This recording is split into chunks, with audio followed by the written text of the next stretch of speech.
Hi, it's Steve. Today we'd like to show you how to change a timer on your washer. The timer controls all of the functions on your washer, and if it fails, it may not advance from cycle to cycle, or it may not work at all. It's a really easy job to change.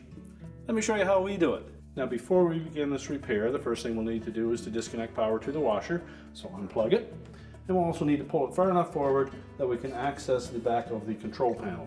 Now that we have access to the back of the washer, our next step will be to remove these 3/4-inch hex head screws.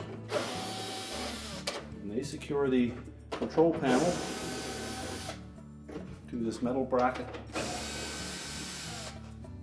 Now with the screws removed, we're next going to just tilt that control panel forward, and then we're going to slide it, when we're facing it from the back, to the left. You may need to tilt it a little bit, get it free, and then it will slide, and then you can lift it out of the slotted openings on the top panel. Now next we'll also need to remove the control knob, so pull it out, and you'll note that there is a retaining clip in behind. So with a pair of needle nose pliers, just go to the open end of that clip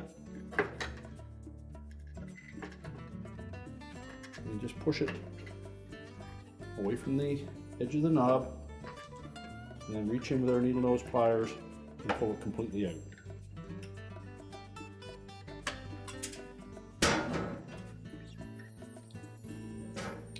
And slide the knob off,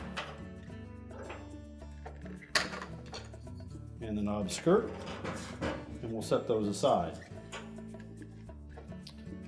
Then we'll lay the console on its face. Just peel back that protective cover, and that will expose the wire harness connector. We'll squeeze that release tab and pull the harness off of the timer.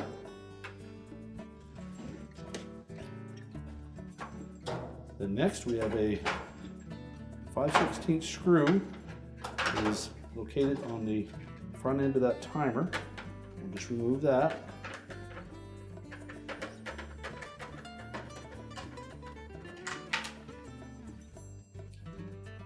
We'll just lift up slightly where we remove that screw, give it a little turn clockwise, disengage it, and then we can lift it away.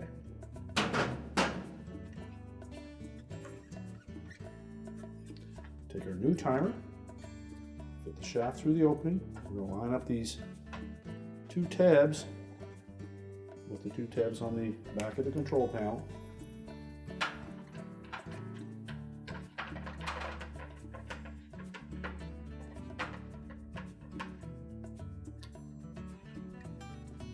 We'll rotate it counterclockwise so it locks in place.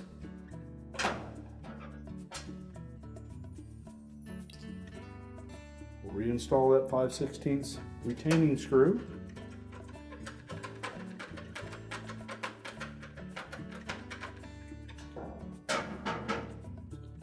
And the wire harness.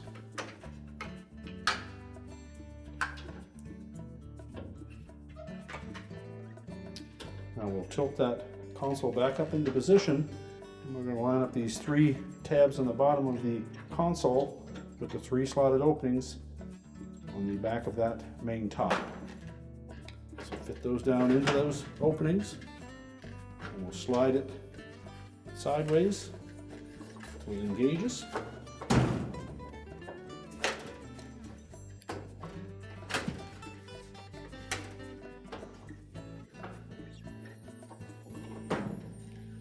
Make sure that it fits out over the lip of the end panels, and then tilt it back down into position.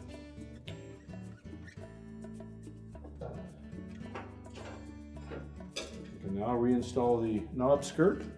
You'll note that there is a little index tab. Line that up with the opening on the front of the timer. There'll be a notch on the hub of that timer shaft.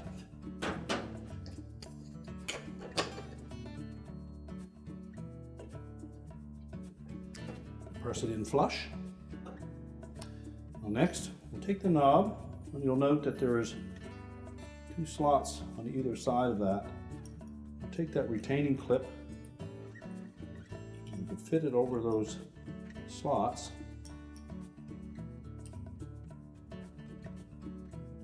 And if you just push it on about that far,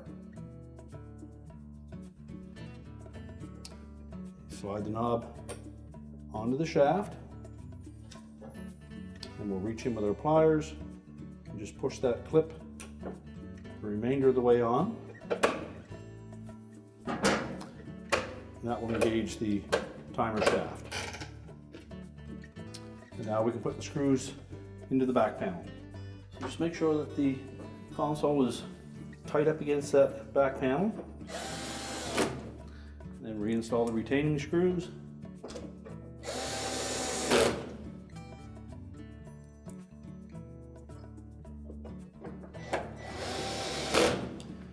And now we can push the washer back into place. We're now ready to reconnect the power, and our repair is complete.